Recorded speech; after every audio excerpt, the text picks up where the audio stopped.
by thanking Professor Eduardo for this, for his nice invitation to be here and act as a comment during this very, very interesting talk by Professor Edna Kemp, and thank you for your talk. It's been very inspiring. I would like to start by at least telling you why I believe Professor Eduardo asked me to be here. I work at the Polytechnical School of Águeda, which is an organic unit of the University of Aveiro. But we have always assumed our polytechnical nature very, very, very seriously.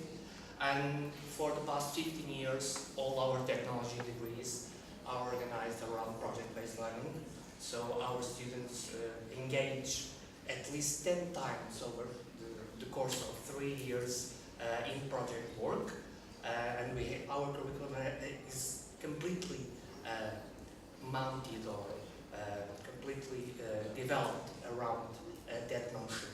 So I have some experience of doing project-based learning, which is exactly what you've been doing. Perhaps you did this in a larger scale than sometimes I'm able to do, but we do it many times along the program. Also, in all other of our programs from the business part of the school, all programs have internships embedded in the curriculum. We even have one program in which students every year spend 3 months in a company, from year 1 to year 3. So I believe this is why Professor Eduardo asked me to make a comment on your presentation, which I would like to start to say that the first thing that was very stressing for me was the multidisciplinarity of the whole process.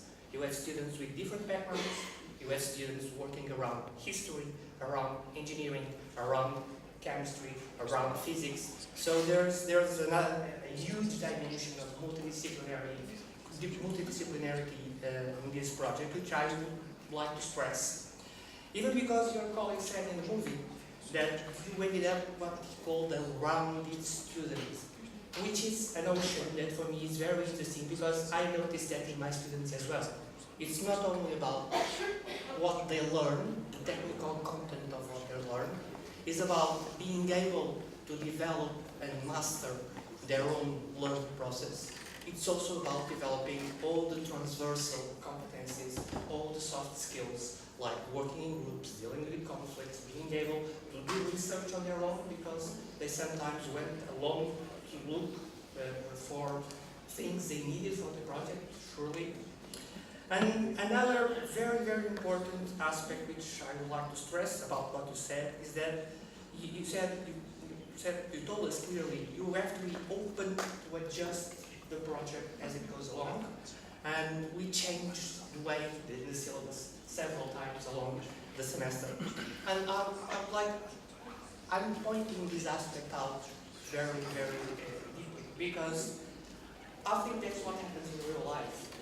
When you go out to work in a company, you don't have a predetermined path.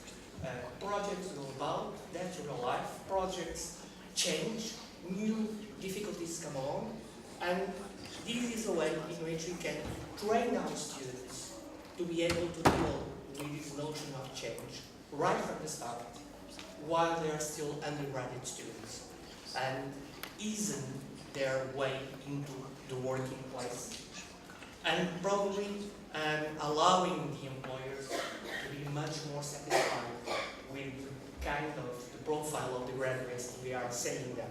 We at my school have that experience.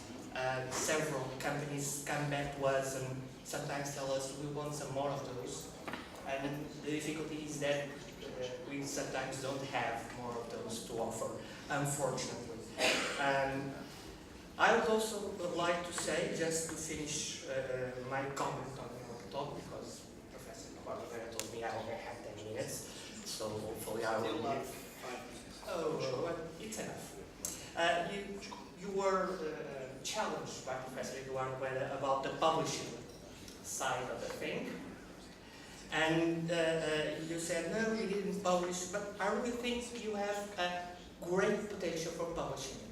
Probably not in a history journal, probably not in a chemistry journal, probably not in a physics journal. But nowadays, there are quite a few number of venues, of journals, namely in the field of engineering education, which is something that's becoming quite big, especially in the United States, in which the National Science Foundation invested a huge amount of money into this field of research, and you could surely make a description of the whole learning process and publish this in the Journal of Engineering Education or the International Journal of Engineering Education. What I want to stress out by saying this is that these experiments, these innovations, these new ways of dealing with students are also publishable if they are really innovative, and it's important to show our work to others, and we can do that. So it's probably even possible to publish just the experiment. And